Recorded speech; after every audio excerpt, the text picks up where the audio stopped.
additional mentors who were not able to join us for breakfast, please see the list of all mentors and their companies on the back of your program. We would now like to introduce our speaker this morning, Mr. Dave Hoffman. Mr. Hoffman is the account executive at Google for Ford dealer and service programs. He joined the company in 2012 to support the Ford national team before moving back into the dealer space at the end of 2013. Currently, he is responsible for leading advertising strategy on new sales, used cars, and parts and service. In addition, he focuses on educating dealers to leverage digital solutions to the fullest, from advertising to social media to video. Mr. Hoffman has been in auto advertising his entire career. Prior to Google, Mr. Hoffman worked at Campbell Ewald and Goodby on the Chevy regional and dealer business, managing both sales event strategy as well as dealer creative toolboxes for TV, radio, and newspaper. He also spent a year as the lead on Silverado communication strategy before joining the Google team. Mr. Hoffman pursued his undergraduate degree at Methodist University in North Carolina to continue his baseball dreams and completed his MBA at Michigan State University in 2011. Please give a warm welcome for this year's Career Day speaker, Mr. Dave Hoffman.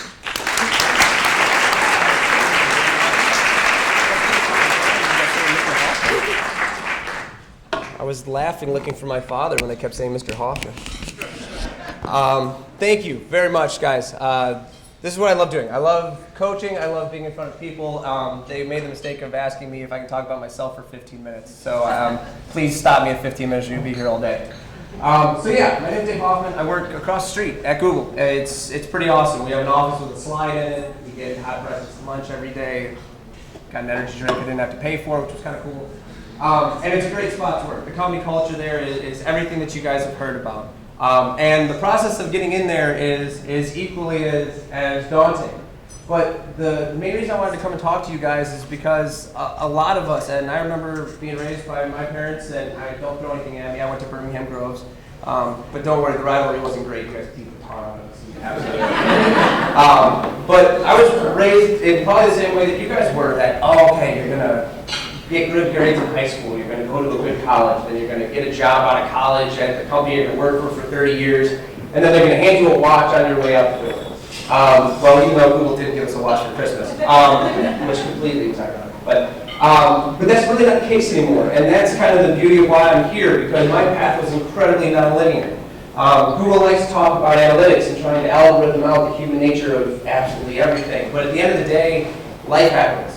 Logic is not the end-all be-all, and so please, if you take nothing away from this, do not stress out about your path not being linear. Don't stress out when you change your majors or decide to transfer schools because you're not happy. Don't stress out if you aren't happy in your first job. I promise you, you're going to get where you want to if the 5 things that I think work for me actually work for you. So if they don't work for you, I got them from somebody else. But if they do work for you, they were completely my idea. And so, just to give you some background, I grew up downriver. My dad worked for Ford. My mom was an accountant. We moved out here. I ended up going to Birmingham Public Schools, went through Groves, graduated, got pretty good grades. Much to my mother's chagrin, I did not go to U of M with my sister and all my friends because I wanted to play baseball. But I was 5'7" and 112 pounds when I graduated from high school, so D1 baseball was really not my future. So first I went to St. Mary's College in Orchard Lake. It got bought out, it's now part of Madonna. And I went there as a political science and pre-law major. And then I realized if you want to be in pre-law, you better read a lot, and I did not like reading. So when it got bought out, I found a small school in North Carolina. It's Fayetteville, North Carolina. If you ever get a chance to go there, it is an unbelievable naval base, or army base. It is not a really cool town. But it was 30 minutes from the beach. I could play baseball. It was warm. On my recruiting visit in February, it was 55 degrees, and they were apologizing for how cold it was. And so I went there, changed my major, became a sports business management major, because I had been told my whole life, find a job that you're passionate about. Whatever you're passionate about, make that be your job. So I love sports. It's one of the few things other than my wife and my kids that I actually love. And so I was a sports business management major. After college, I got a chance to play 2 years of pro baseball and actually got to see what you did with a sports management degree. And what you do is you show up at 8, you work until 5, and then you go down on the field and you throw t-shirts until 10 o'clock until you end up cleaning the stadium, which for $22,500 a year sounded like a really horrible idea. So my sports management degree went out completely out the window. But Ended up meeting a guy on a plane when I was playing, and came home. Even though I didn't like my advertising classes, he helped me get into Campbell Ewald. And so the first thing that I would say with all of that, as you can tell, it jumped all over the place. But the first thing is, in all those experiences, I always found something that I could learn and take away from and make my own. I think it's one of the things that we really fail to do here in America is realize how great other cultures are based on that one principle. If you guys have studied world history at all or other cultures, think about Japan. Japan was nowhere near the economy that we were. But they made it a culture to go to every country in the world and take the best things from those countries and bring them home and make them their own.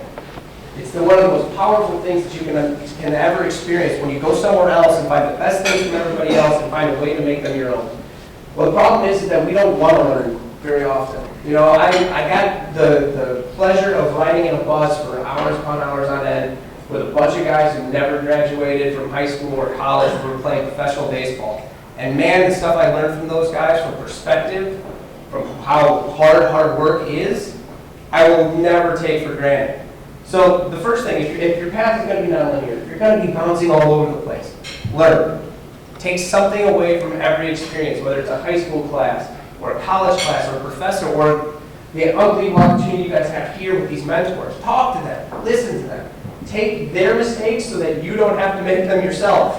It's one of the things that always cracks me up, that everybody wants to make their own mistakes. Well, hell, there's a whole room of people who have made mistakes. Use theirs. Find out what they did wrong and what they learned from it so that you don't have to make mistakes. Make your path as easy as possible, as fluid as possible. And don't stress out about it when the road is bumpy. The second thing is to be nimble. Be nimble, be adaptive, be a chameleon of sorts. And I know everybody says, be yourself. Well, yeah, yourself is great, and yourself is who you should be. But at the same time, if you're going to be successful in your career, you need to understand that you're going to be working for someone. You're going to be working with someone. And it's a whole lot better for you to find out what they need to get forward in order for you to get forward. One of the other cool things about Google is that we have an office just down the road in Ann Arbor. And it's a great office. It's full of 22 to 24-year-old kids straight out of Michigan and Ivy League schools. And man, they're gonna take over the world. And they wonder at 23 why they're not running Google. And I had to go to a leadership training course out there. And I was the resident old guy at 30 in the room. And this young man was sitting there, and I bit my tongue for 4 weeks because he kept saying, why am I not a manager yet? Why am I not a manager yet? He goes, there's kids my age that are running businesses. And I finally got fed up. I go, what's your genuinely unique idea? What do you mean? Well, what do you bring to the table? He goes, well, I'm an achiever. It's like, well, you work at Google, everybody's an achiever. I go, the people you're talking about, that's their business. That was their idea. That's why they were running those things. And you can see it in his eyes, oh wow, maybe I need to be adaptive. Maybe I need to be a team player. Maybe I need to be a little bit more conducive to the people around me instead of just being so individually centric. And yeah, you need to be selfish for your own needs. But at the same time, when you work in a team, you work in a business environment, being able to adapt your skill set to what is needed at that time is going to be what really helps you get forward. I mean, if you think about my path to Google, I was telling the girls beforehand, I wrote them an application 8 years ago and got the very nice Google, please don't ever write us again email from them. You know, I had a degree from a school they'd never heard of. I had very little practical, big name consulting experience. And so they just kind of laughed and shut me off. Well, my plan wasn't to go get an MBA, but I realized looking at what Google was that you needed one unless you had a degree from Chicago, from Michigan, from Yale, from Stanford. So I became nimble there. I realized what they needed was people that had dealer experience, so that I made sure that when I was in the advertising, not only was I doing the high-level brand strategy stuff that's really cool because you get to go on TV shoots and stuff, but I was also doing the kind of cruddy dealership level stuff where you're just making the videos with the big gorilla sitting on top of the dealership and all those kind of things. And so even though it wasn't exactly what I was looking to do, I knew that it was something that was going to be very important for me down the line to make sure that I was showing that, yep, I can do whatever job you need me to do. The best way to think about it, if any of you guys play sports, if you looked at your coach and said, I only play shortstop, how many of you are going to actually make the baseball team? You walk in and you tell the coach, yeah, I'll do whatever you need to do to win. That's what I'm going to do. And so that would be my second really big thing to take away. Because at the end of the day, you guys are going to need some luck. I mean, everybody in this room will point to a time in their life that they got lucky. They got a good break. They got a really good mentor. Something that was completely beyond their control that put them on the path that they are on. Heck, in some cases, it might have just been being born into a great family. You know, that happens a lot out in this area. So if there is going to be luck involved, try to make some of your own luck by being adaptive and being nimble.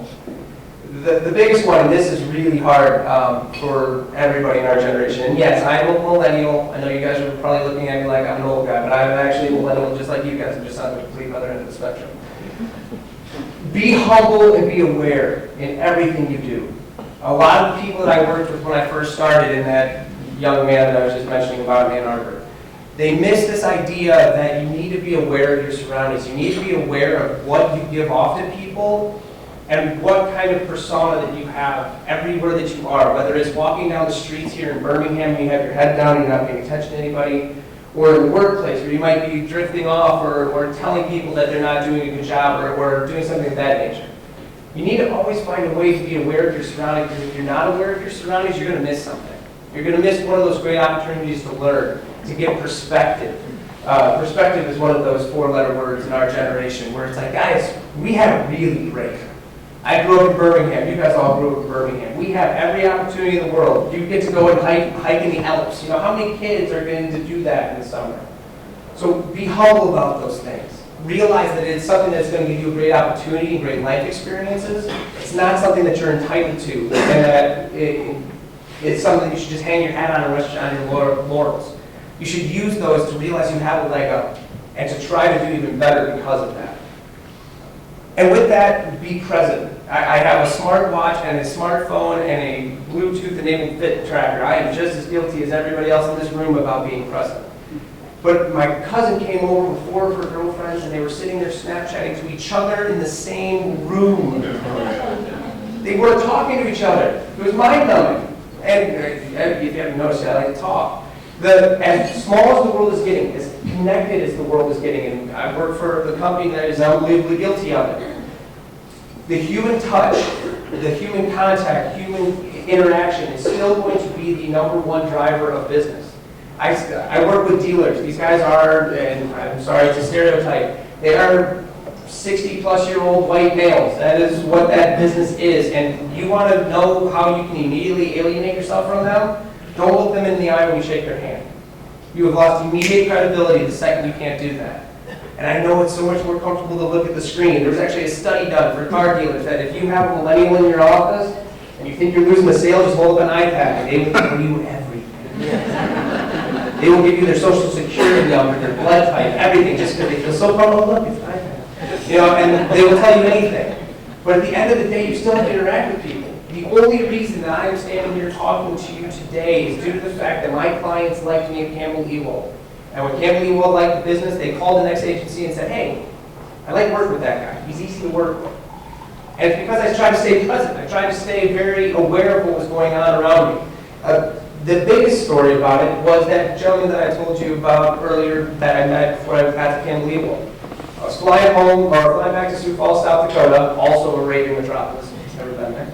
I was flying back to Sioux Falls, South Dakota, my first year of pro baseball. And I was sitting next to a guy who was reading the Golf Digest.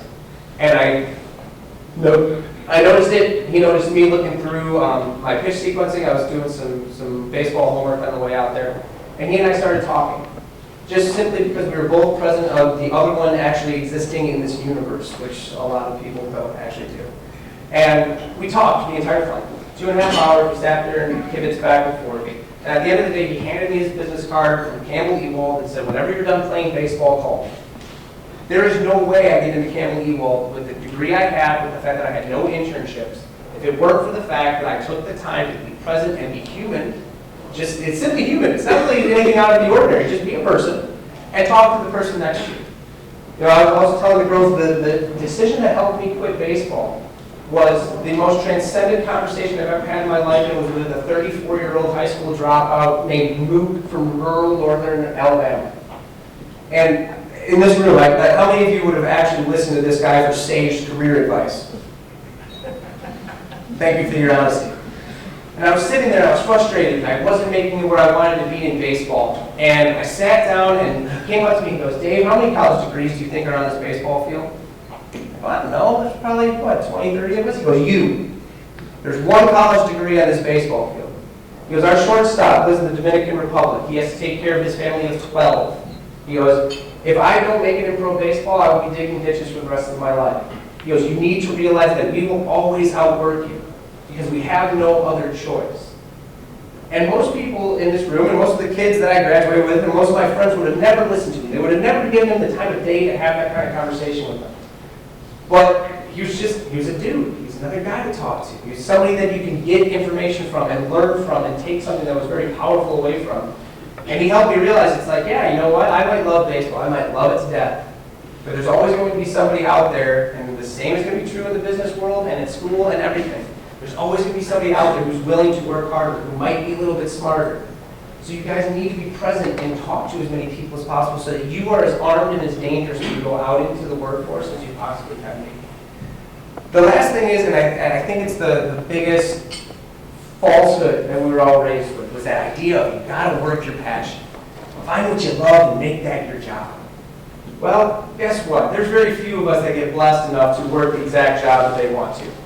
If I was working the job that I was passionate about and woke up every morning going, man, I love my job, I'd be playing professional baseball. And there's like 250 people who get to do that. You know? So it's more important to be passionate about life. Be passionate about everything. Passionate about the little things. There's a lot of people that are in our generation that are in the workforce right now that are miserable, and they're really upset. It's because they are depending on everybody around them to provide them with their happiness. They're dependent on their job to give them some kind of validation and to be passionate about the work that they do every day. What you need to be passionate about is the life that you live every day, the people that you surround yourself with every day. Like, yeah, my job's great, the company culture is great, but the job, the work that I do, it's neither here or there. But the people it allows me to be surrounded with, the knowledge it allows me to gather, and the things it allows me to do in my actual life, makes it the greatest job on the planet. I would be happy digging ditches or picking up garbage if I was surrounded by good people and it allowed me to do the things I'm truly passionate about. So don't get caught up in this idea that, man, if I don't get the exact degree I want, get to the exact school I want, and work for the exact company doing the exact job I want, I won't be happy. Well, you're right. If that's your mindset, you probably won't be happy. But if you wake up every day, it was the greatest line I've ever heard. This guy was sitting there, a complete dead amateur. Anybody here play poker? No. Oh, there we go. Thank you. There was a dead red amateur who made it to the end of the World Series of Poker. And if anybody knows anything about it, it's 10,000 people in a poker tournament that costs $10,000 to get into. And the guy was a complete amateur. All he did was play in the garage on Thursday nights with his buddies. And he made it to the final table. And I'm like, man, you don't look stressed at all. He goes, well, I live my life by one very simple motto. If I wake up in the morning, everything else is extra credit. It's the greatest motto I've ever heard in my life. And it's because he's passionate about his life. He's not passionate about the work that he does every day. He's passionate about the fact that he gets to wake up in the morning and interact with people. I'm passionate about the fact that I got to get up this morning and talk with you guys. This gives me energy. I would be like, buzzed out of my mind all afternoon. You know? But at the same time, you need to make sure that it's you who is dictating your happiness, that it's you who's dictating where you're going. And the only way you can do that is if you stay aware, if you find little things to be passionate about. I'm a Disney nut, so I apologize if this is cliche as all get up, but Mary Poppins had it right. In every job that must be done, there's an element of fun. If you find the fun, man, life is a lot better. You know, that's the key, guys. Always find things, and college is going to be sweet. College is fun. Get good grades, though, because it makes everything a lot easier. But at the same time, enjoy it, experience it, have passion in it. Find the things that make you excited, because then you will find the things that your job will allow you to do. I love to travel. I love to go to Disney. I love to go to my Michigan State football games. I like to be able to go, you know what, boys, let's go to the ball game. And I take my two kids down to Comerica Park. Those are the things that your work is there to do. Your career doesn't need to define you. If you want it to define you, great. That's your choice. That's your path. But it doesn't need to. Your life needs to define you. The men and women that you become is what should define you. The husbands, wives, fathers, mothers. That's the kind of stuff that needs to define you. Because if that's the stuff that makes you passionate, if that's the stuff that makes you happy, it doesn't matter what your job is, you will succeed in it. You will make friends in it. You will network in it. You will have a great, lasting career, because at the end of the day, the things that are important aren't the things that you do from 9 to 5. you can find ways to have fun and enjoy your life and enjoy your job. If you make sure that the things that are around it that actually matter are the things that you're passionate about. So with that, I was supposed to talk for 15 minutes, I went long, as expected. With that, don't panic. You guys got a lot of life. You know, if I were to panic the first time I changed majors, or the first time I changed colleges, or the first time I changed jobs, or the first time I woke up on a bus in rural Fargo, North Dakota, by getting hit in the back of the head by an empty Mountain Dew bottle on a bus. If I would have panicked at any of those moments, I would not be standing here talking to you guys, all right? Find little things to make you happy every day, and make sure that you just stay in a mindset where you're willing to learn, where you're willing to be nimble, where you're aware of what's going on around you, that you stay present in moments. Don't always look at your phone. I know it's going to be here. My watch has been buzzing like crazy, and I'm sitting here with a twitch. But be present in the moments that you're in. But most of all, be passionate about everything that you do, every morning that you wake up, and find little things to make you happy every day. And with that, if you've got any questions, fire away. Or not? Oh, yes, sir.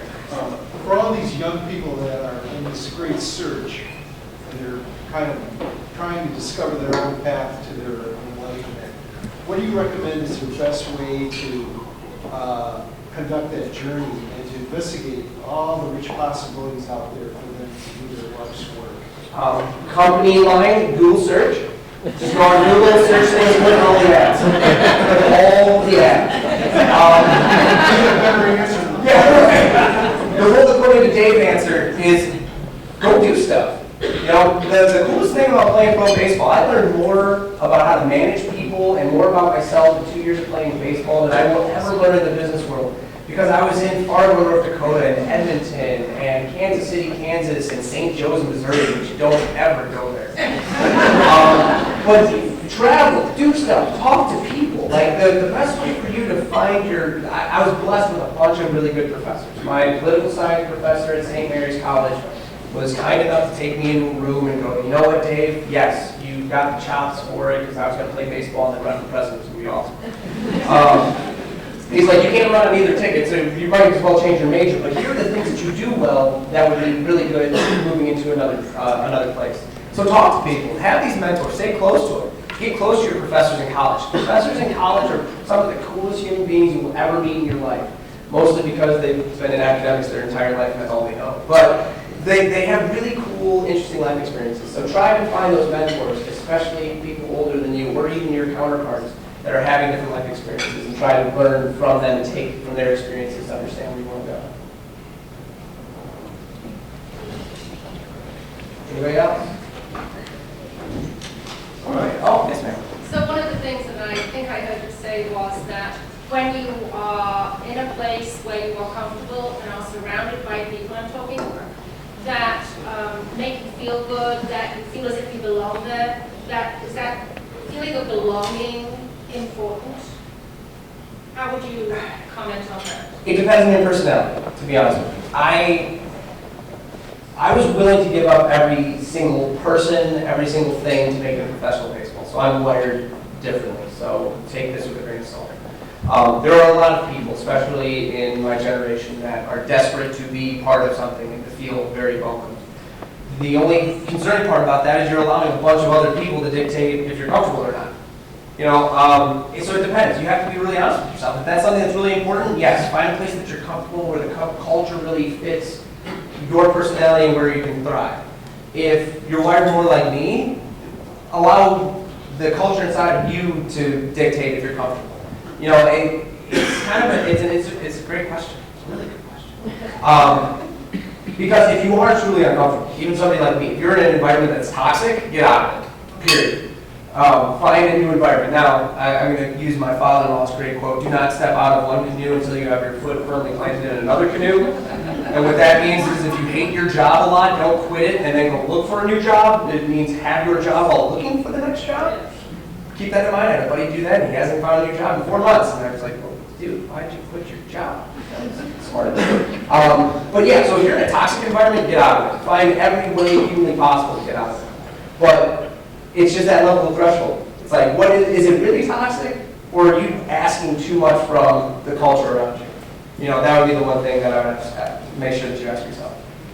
So one of the things that, I don't know, I've experienced in my lifetime is when I go for an interview, I'm also interviewing them. Mm-hmm. All right, are we kind of on the same plane? 100%. Okay. 100%. Like, yes, they're interviewing you or you're interviewing them because, I mean, at Google, I feel bad because I got a bunch of my buddies who are like, dude, get me into Google. I'm like, there's 15,000 applications a day, man. It's like, I can't just get any random person in. I mean, I got in based on sheer blind luck, you know? They needed somebody local that had an MBA that had dealer experience, and everybody in this area who has dealer experience has quit advertising and run away. And I'm like, yeah, sure, I'll keep it. I'm glad to watch it. But they're going to be doing more interviewing with you, but you need to ask really pertinent questions. One great thing in interviews, and do it in college interviews too, as well as professional interviews. Make sure you come with questions, because if you don't come with questions as an interviewer, I think you don't care. Like, you're just going to show up, yeah, whatever, it's just a job. Well, you still need to ask questions. You need to kind of understand what you're getting yourself into. And it shows the interviewer that you are passionate about it, that you did a little bit of homework before you walked in the door. I mean, I had a litany of questions that I was getting ready to ask Google, even though inside I was just going, dude, it's Google. I'll be there, just send me the offer letter, I'll show them. But so always ask questions of those interviewers, because yeah, you want to make sure that you're walking into a situation that is comfortable, that you will thrive in. Not necessarily that's comfortable, it's kind of good to be uncomfortable. I didn't know digital almost at all when I got to Google, so it was very uncomfortable for a while. So being uncomfortable is good, but make sure that it's a place where you can thrive and that you'll do well. Anybody going to Michigan State? Thinking about going to Michigan State? Thank you. Okay. I always talk about Michigan. Anything else? Cool. Well, thank you, guys. Thank you so much.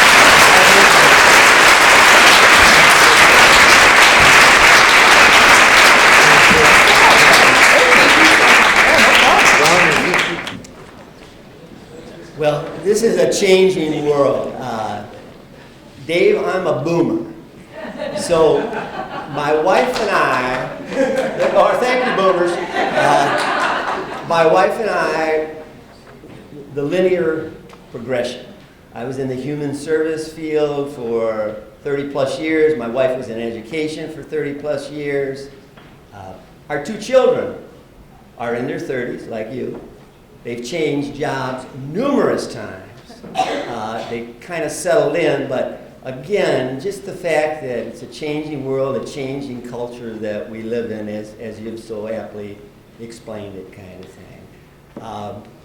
The Birmingham Optimists, we are a community service club that is dedicated to bringing out the best in youth. Our motto is the friend of youth. What we would like, we have a number of brochures on the table out there that explain our programs. There's the application form. Please, if you're interested in finding more about what we do, talk to one of the optimists at your table. Take a brochure. We're always looking for new members. Again, we're all about kids and families and the community. I would like to take this time to some thank yous. First of all, to thank Natalie and Alex for doing a tremendous job. Thank you.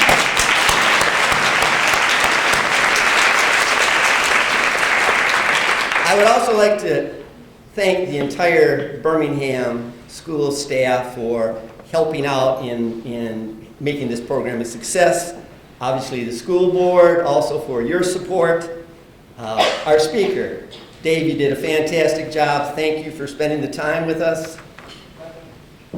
And also, I'd like to thank the sponsors of this. Obviously, the Birmingham Optimist Club, this is our 4th year of providing this Seaholm Career Day.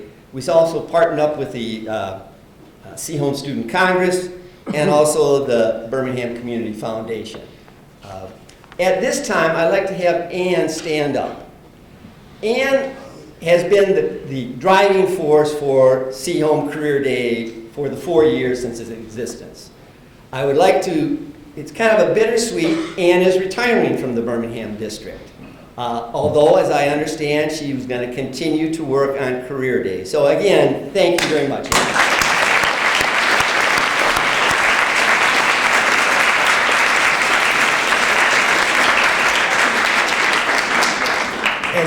thing, I would think this is a fantastic opportunity, and I would like to thank all of the mentors for providing this opportunity to the students. I know you're going to have a fantastic time, and as Dave indicated, ask questions and try to learn as much as you can. On a final note, I would like everyone to stand, and in the program there is our Optimist Creed. And I would like to say the Optimist Creed because we are all optimists in this room. Promise yourself to be so strong that nothing can disturb your peace of mind. To talk health, happiness, and prosperity to every person you meet. To make all your friends feel that there is something in them. To look at the sunny side of everything and make your optimism come true. To think only of the best, to work only for the best, and to respect only the best. To be just as enthusiastic about the success of others. Forget the mistakes of the past, press on to create your achievements in the future. To wear a cheerful countenance at all times, and give everyone a contributing smile. So much time to improve yourself, you have no time for yourself. To be too large for worry, too noble for anger, too strong for fear, and too happy to live in the presence of trouble. Thank you. Enjoy. Nice meeting all of you. Bill, thanks very much.